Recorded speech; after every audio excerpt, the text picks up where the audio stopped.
Hello বন্ধুরা, আমি আজ একটা নতুন রেসিপির ভিডিও নিয়ে চলে এসেছি আপনাদের সামনে। কোনো রান্নার রেসিপি করব না, আমি এখানে আইসক্রিম বানাবো।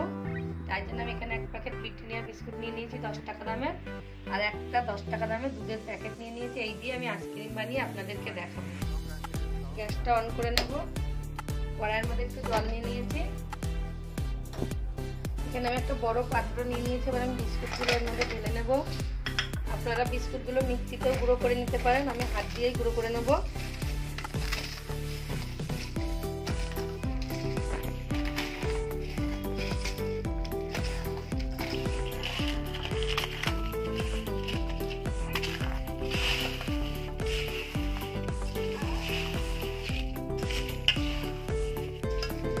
সব বিস্কুটগুলো গুঁড়ো করে নিয়েছি। এবার জলটা হালকা গরম হয়ে এসেছে, এর মধ্যে আমি চিনি দিয়ে দেবো। মিষ্টিটা নিজেদের পরিমাণ বুঝে দিতে হবে। আমি এখানে 3 চামচ চিনি দেব।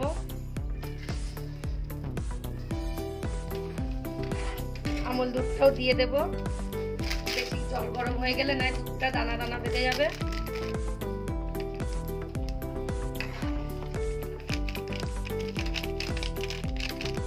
এক প্যাকেট দুধে আইসক্রিমটা ভালো মতো হয়ে যাবে। আপনারা গরুর দুধ দিয়েও বানাতে পারেন, কিন্তু এক প্যাকেট দুধে অনেকগুলো আইসক্রিম হবে। আপনারা দেখতে থাকেন।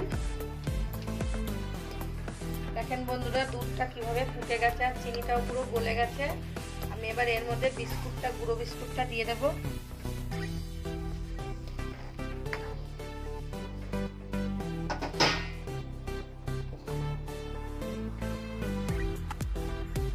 গুঁড়ো বিস্কুটটা দিয়ে ভালো করে একটুখানি নেড়ে নিতে হবে।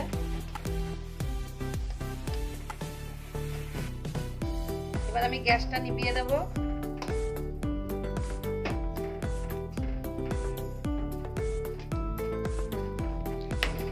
দেখেন বন্ধুরা, বিস্কুট দেওয়ার পরে একটু গাঢ় হয়ে গেছে। এবার আমি একটু ঠান্ডা করে আমি আইসক্রিমের মল নিয়ে আজকে আমি আইসক্রিম কফির গ্লাসে বানাবো আপনাদেরকে দেখানোর জন্য। এরকম আইসক্রিমের স্টিক নিয়ে নিয়েছি। আপনাদের কাছে যদি স্টিক না থাকে আপনারা পুঞ্চি কেটেও করে নিতে পারেন, কি বাঁশ কেটে সরু সরু করে আমি এটাকে ভেঙে নেব এইভাবে করে।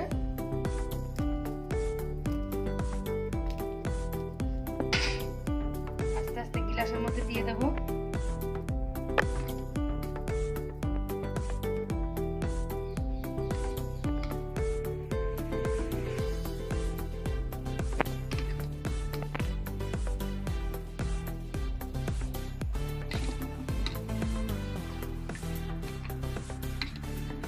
আপনাদেরকে দেখানোর জন্য আমি শর্টকাটে আজকে আইসক্রিমটা বানাচ্ছি। আমি উপরে কোনো কভার দেবো না, এরকমই বসিয়ে দেব।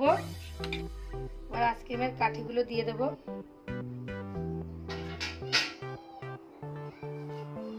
আমি মুখগুলো সিল করব না, এইভাবেই দিয়ে দেব।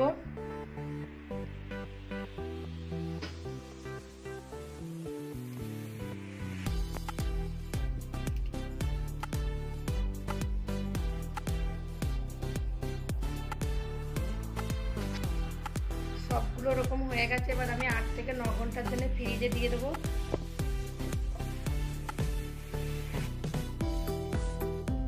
বিস্কুটের আইসক্রিমটা 6 থেকে 7 ঘন্টা হয়ে গেছে। আমি এবার বের করে নেব।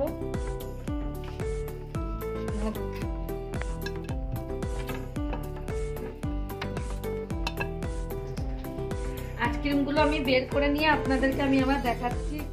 বিস্কুটের আইসক্রিমগুলো সব বের করে নিয়েছি। ভিডিও একটা লাইক কমেন্ট শেয়ার করেন আর চ্যানেলটাকে সাবস্ক্রাইব করেন। আমি আবার একটা নতুন রেসিপির ভিডিও নিয়ে চলে আসবো।